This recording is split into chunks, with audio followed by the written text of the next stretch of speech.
Attilio speaking. Who is it? Father, help me. They're all dead. Daddy, Mummy, everyone. Julia, come to me immediately. Don't stay alone. It's dangerous. Come to town. You can stay here with me and we can talk about everything. Okay? Okay, Father, but first I want to play with my puppets for a while. Julia, don't be silly. Come to church right away.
Not now.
Thanks to the heroic assistance of Martha Kay, daughter of General Eric Kay, a mission devised by the partisans to steal weapons from the German army has been put to a stop.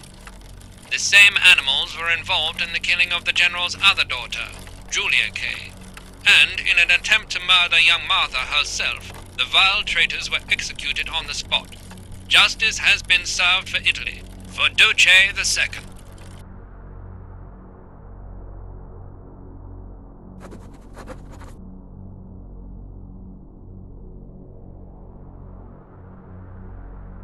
Those boys, they had all been killed and it was my fault. They were my age, and a few of them were our friends. I didn't think it would go like that, but wasn't it obvious, really? What was I actually expecting? I felt like a coward. But what could I have done? Should I have betrayed my father? I loved my father, but I also loved my friend Lapo. Which side was I on? I just listened to my heart. I thought it was the right thing to do. But instead, it was the worst thing I could have done. I didn't go anywhere near the soldiers, Germans or Allies. They had all caused me harm. I didn't want to approach anyone, for any reason.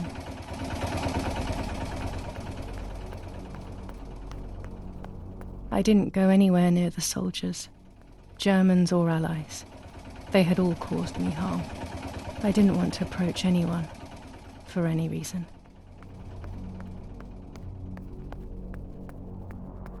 I would have got lost in the dark going in that direction.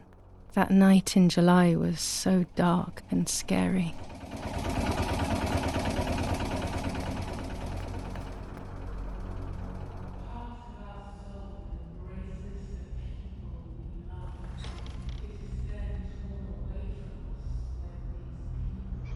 Once I crossed that threshold, I completely lost touch with reality. Everyone around me had died while I survived everything.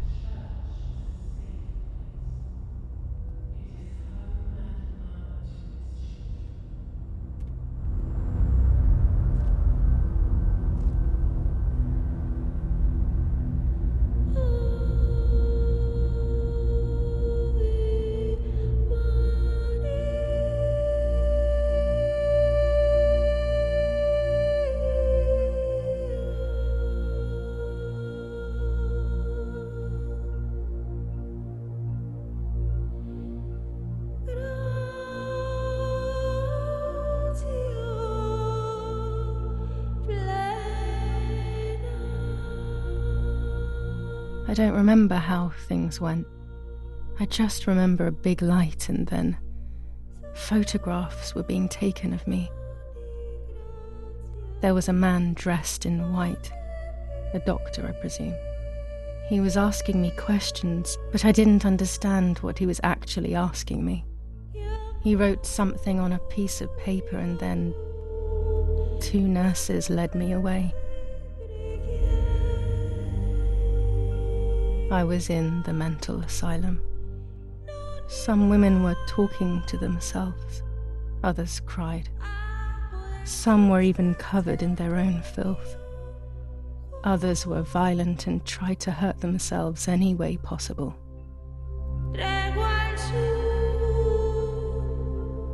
They started to give me injections. What they gave me made my whole body shake. I broke my vertebrae and an ankle. I think it was called cardiazole or something like that.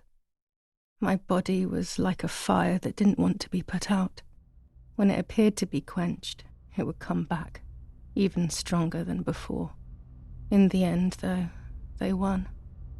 There was no longer any need for therapy. Something inside of me had died. But nevertheless, I insisted on carrying along this painful journey. I was stronger than I could ever have imagined.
Who are you?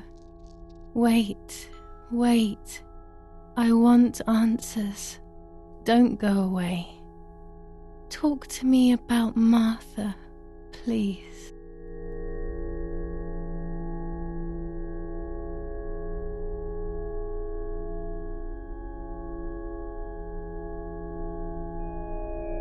Martha is dead. I killed her to take possession of her life.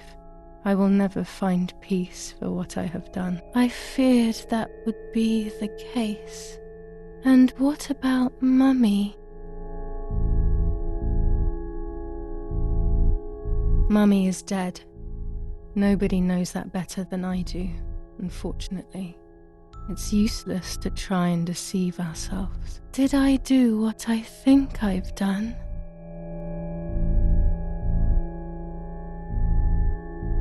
Yes, damn it. It really happened. I cut her into pieces and buried her under the bridge. God, all that blood. My God, I knew it. What about Daddy? The soldiers, did that really happen? It happened. He was shot right in front of me. Fear, pain, shame. I can't remove it. I cannot relive it either. Unfortunately, I knew that already. What about Nanny? Poor Nanny. She really had nothing to do with it. But she died in our villa due to the bombings. We saved ourselves for some time by taking refuge at her house. Privileges for being rich. Feelings don't count for much, though. My poor Nanny. I'm afraid to ask about Lapo.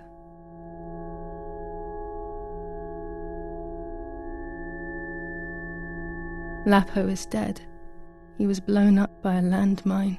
He got into trouble and paid with his life. My dear friend. Poor boy. Just as I remembered, unfortunately. One last question. The pregnancy? Martha was pregnant. Her deformed baby died with her. Maybe she was in pain. That's enough now. All of these questions are pointless, aren't they? It's all inside of us. We just need to turn the mirror. Is it not all just the reflection of an unknowable existence? Nothing more than a puppet show.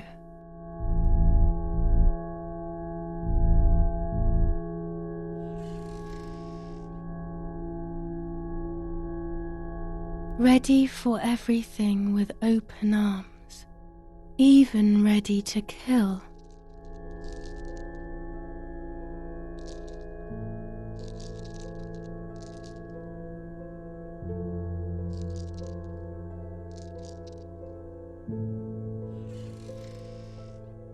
Legs always ready to run.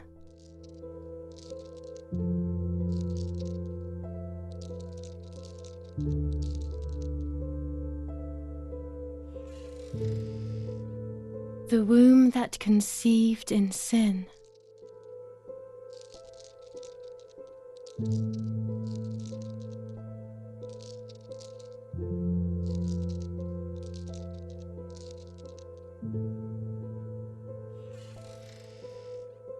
Lastly, the mind. To protect us, it has turned us into monsters. Either way, we cannot live like this, can we? I'll take care of it. I don't need to worry. I'll try to sleep if I can. I've got this.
On the 26th of July, San Casciano was bombed and the church was destroyed.